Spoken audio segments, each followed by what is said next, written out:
When we speak of life beyond Earth, what we generally mean is, of course, intelligent life, something resembling our noble selves.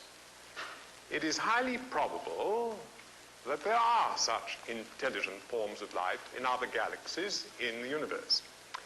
And it is even more probable that many of these forms are vastly more intelligent than we. It is conceivable that a spherical ship will land in front of the Washington Monument and a figure with 4 antennas and otherwise looking like the professional football player will walk out and demand to see our leader. But I hope very much that the universe of circumstance is wider than the rather shoddy imaginations of science fiction writers for 30 or 40 years. And I'm pretty convinced it is. We've not found their guidance so great in any but the most modest activities, like going to the moon, which is not very much. May I reply to that one? Life beyond Earth. You see, this is a beautiful exposition of the myths we live with. And the mind of man. A symposium on extraterrestrial life and some of its implications for us all. Sponsored jointly by NASA and Boston University and chaired by Professor Richard Berendzen. Let me briefly introduce the panel. On the far side is Dr. Ashley Montagu, who is a world-renowned anthropologist and social biologist. Next to him is Dr. Krister Stendahl, who is an outstanding churchman and theologian, who is now the dean of the prestigious School of Divinity at Harvard University. In theological circles, Dr. Stendahl is considered one of the nation's most scholarly theologians. Next to me is Dr. Carl Sagan, who is an astronomer at Cornell University and probably one of the 5 or 6 leading researchers in this question of extraterrestrial life. He's the co-author with Shklovsky of the Soviet Union of the very famous book, Intelligent Life in the Universe. To my right is Philip Morrison, who's professor of physics at MIT. And 13 years ago, he was the co-author of what is perhaps the first scientifically valid or reasonable paper ever published on what might well be a possible mode of communication with extraterrestrial life.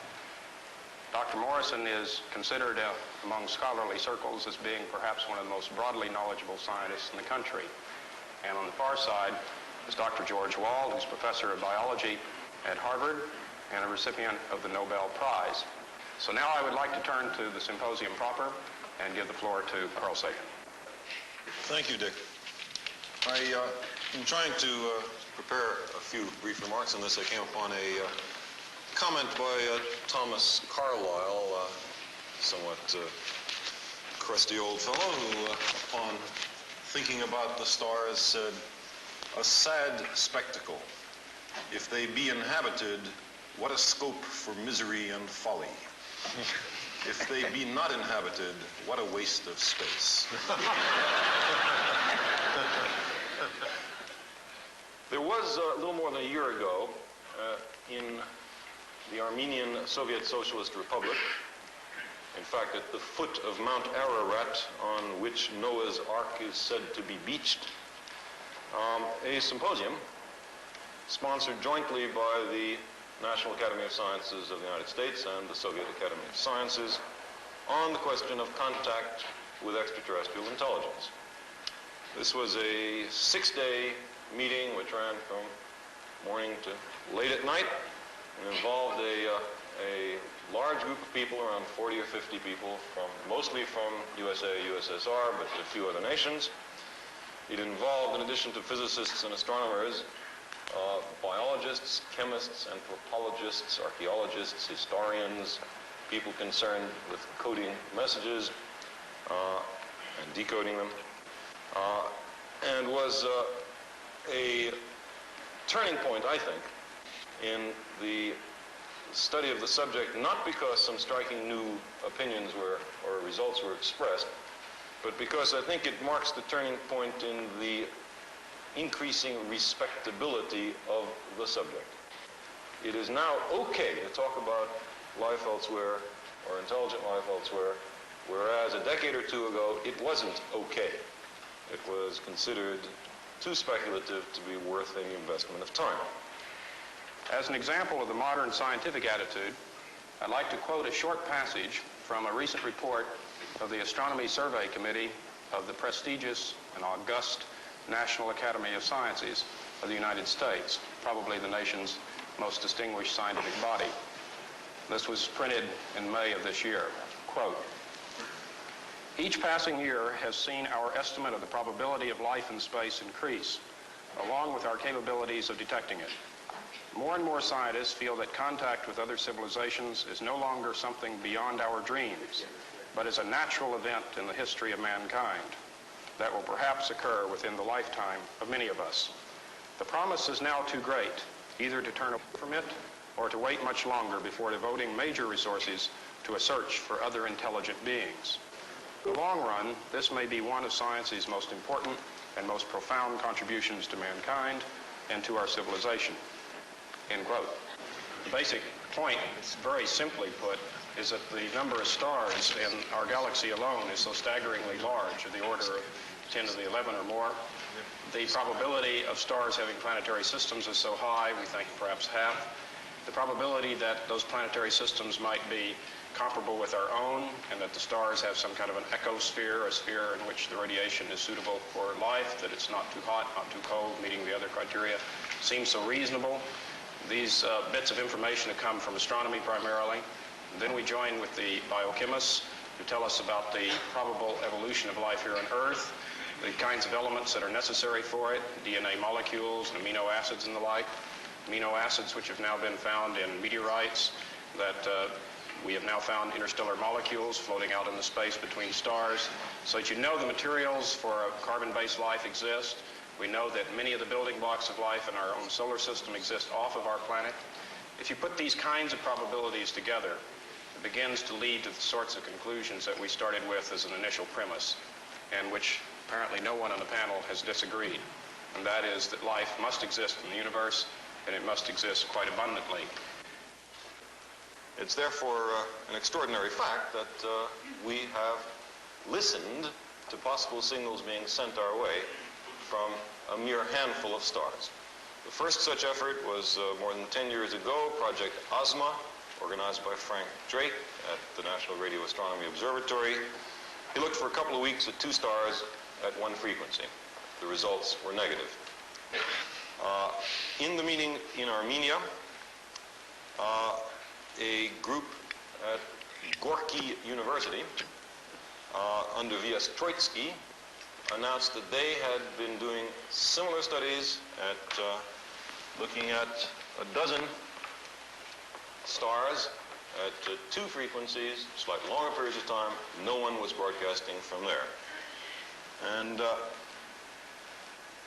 Dr. Verschuur at the National Radio Astronomy Observatory has given me permission to make known at this meeting that he has performed recently a similar such search at 21 centimeter wavelength with the 140-foot, 300-foot telescopes at Green Bank. He has looked at another handful of stars, and they weren't sending anything either. The most optimistic estimates, in the view of many, about the number of civilizations that there might be in the galaxy is of the order of 1 million, which means that only 1 in a few 100,000 stars has such civilizations. Therefore, any such search requires not a brief look, but some substantial long-term commitment of radio telescope time. I think there's no question but that we live in an inhabited universe that has life all over it. I was sort of interested in Carl Sagan's saying there were 250 billion stars like our sun in our galaxy. I've been using the number 100 billion, but this is an inflationary period. I rather like Eddington's old paradigm for the situation. 10 to the 11th stars make a galaxy. 10 to the 11th galaxies make a universe. Those are good numbers still.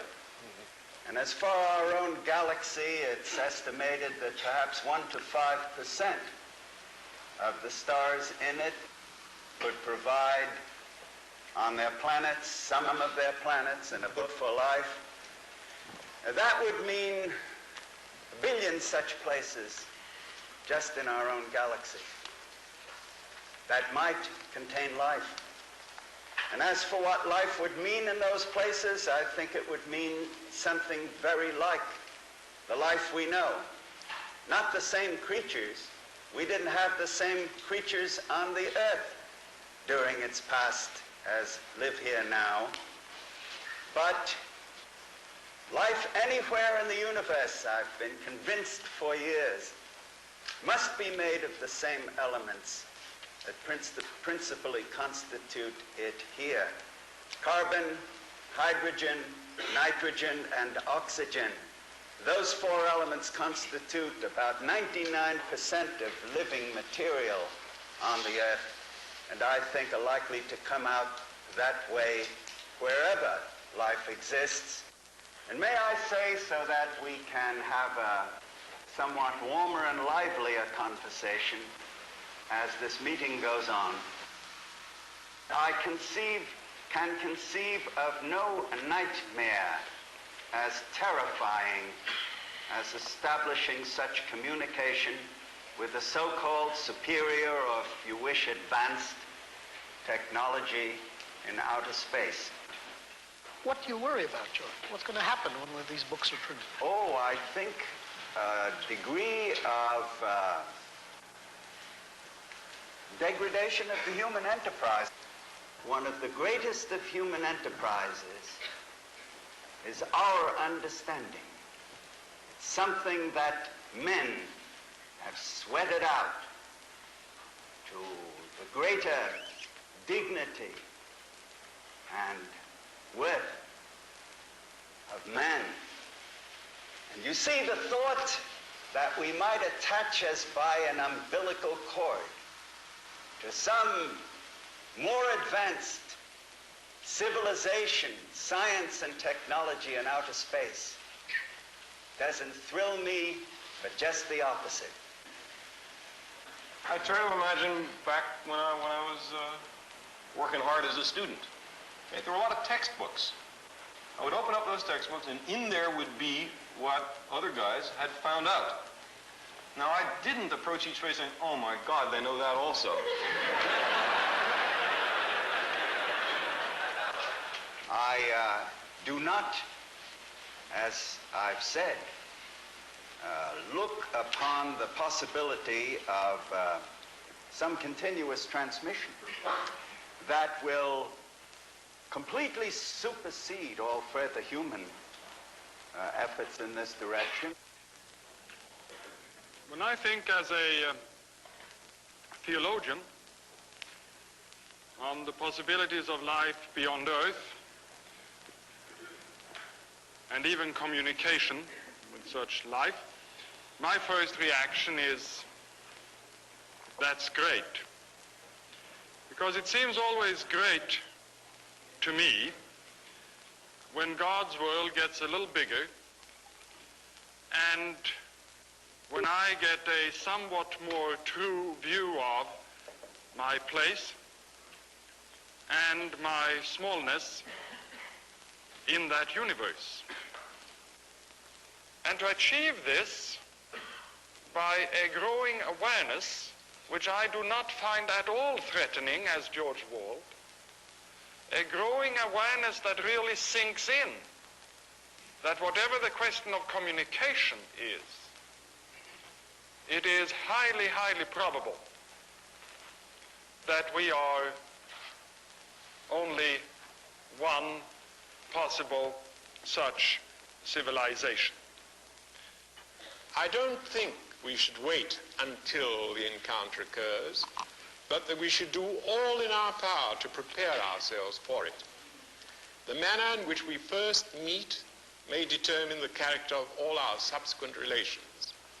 Let us never forget the fatal impact we've had upon innumerable peoples on this earth, peoples of our own species who trusted us, befriended us, and who we destroyed by our thoughtlessness and insensitivity to their needs and their vulnerabilities.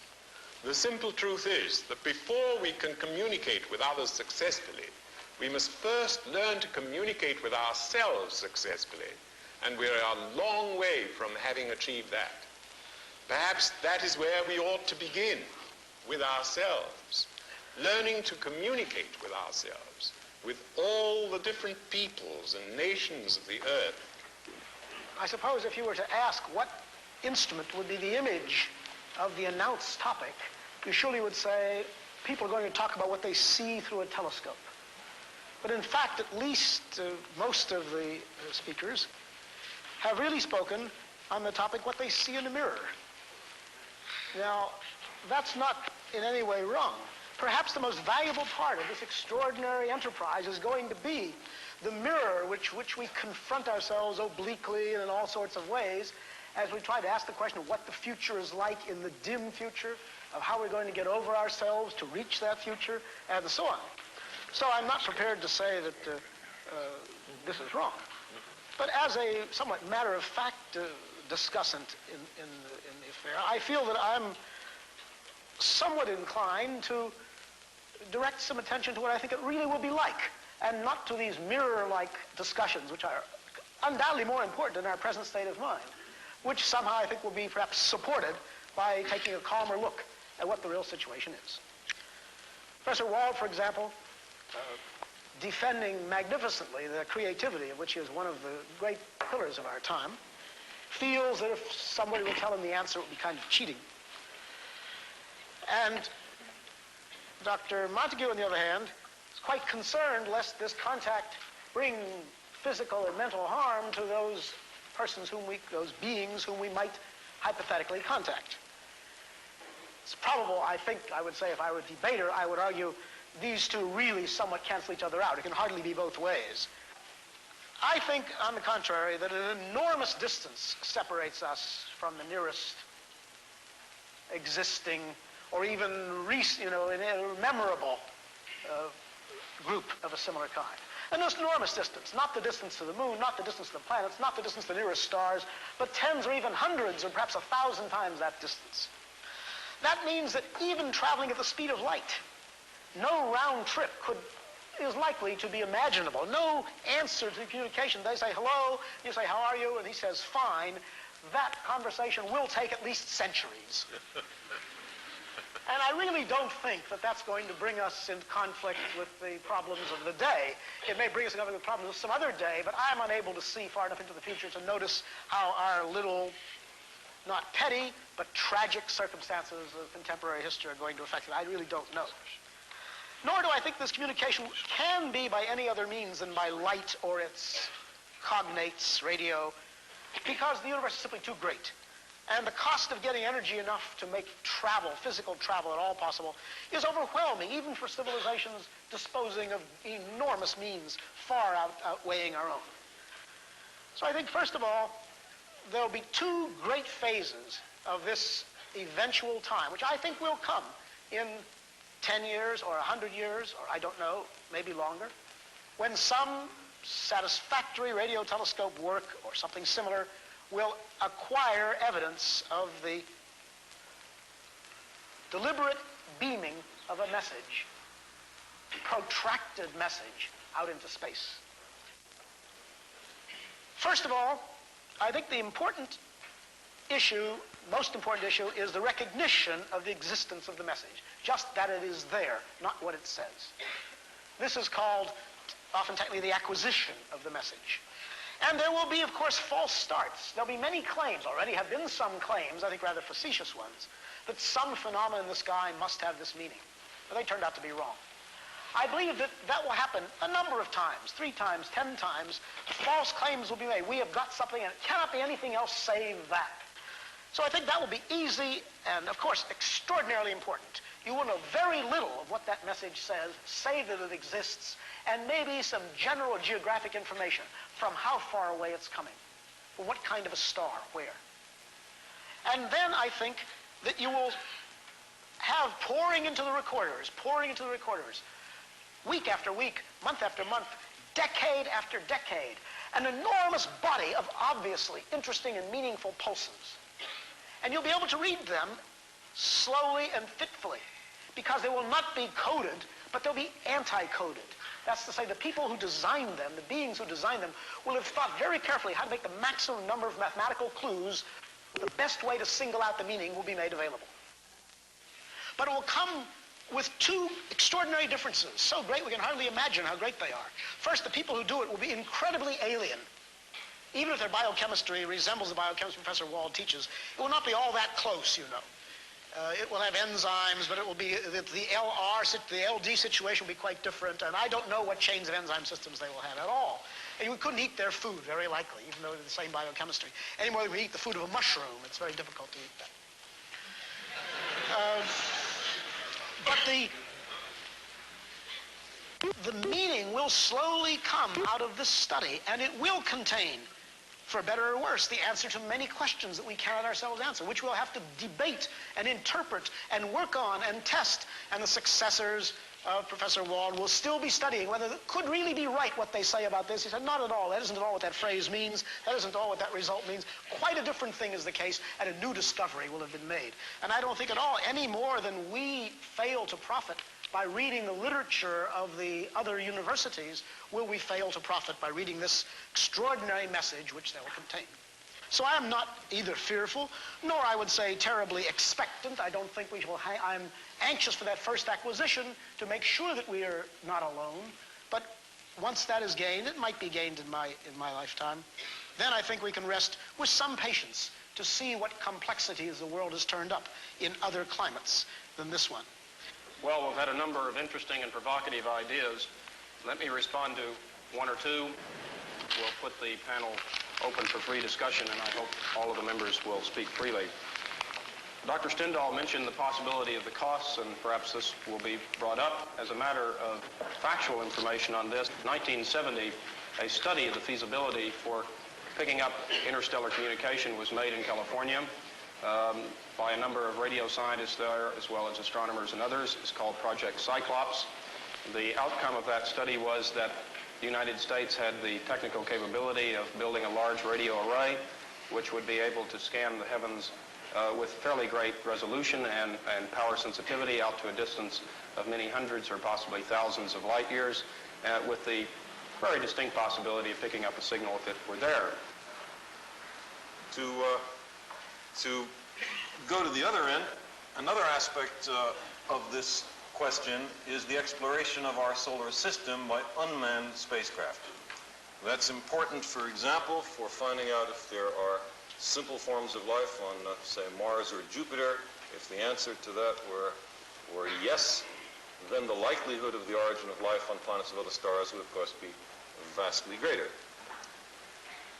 Imagine a program of unmanned exploration of the entire solar system for the decade of the 1970s, which would examine every planet in the solar system, which would land several space vehicles on the surface of Mars. What would such a program cost? By the way, such a program we do not have because it was adjudged too costly. Such a program would cost less than the 1970 fiscal year cost overrun on the anti-ballistic missile system. To put that in another way, the accounting errors in the Department of Defense on a single weapon system come to more than a decade's exploration of the entire solar system.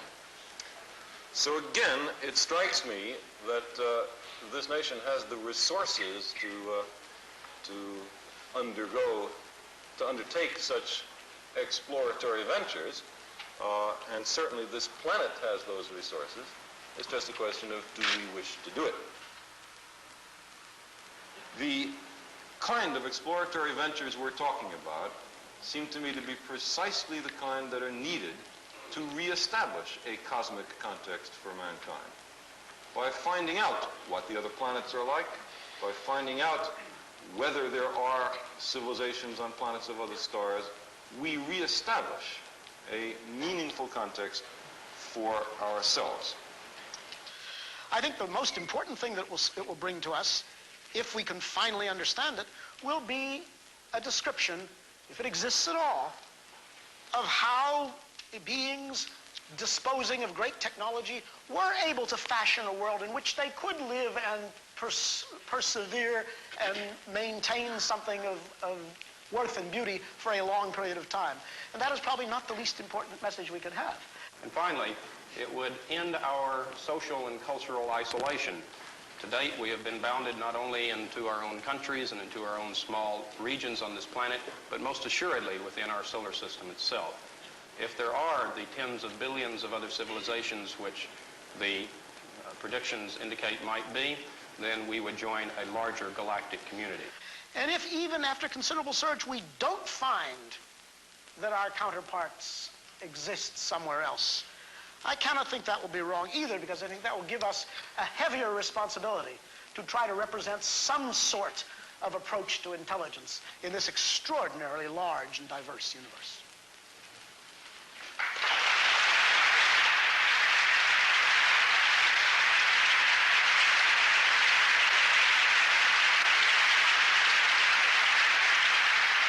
But I think the one thing that has been shown is that regardless of the rest of the cosmos, there is intelligence at least sitting up here. I would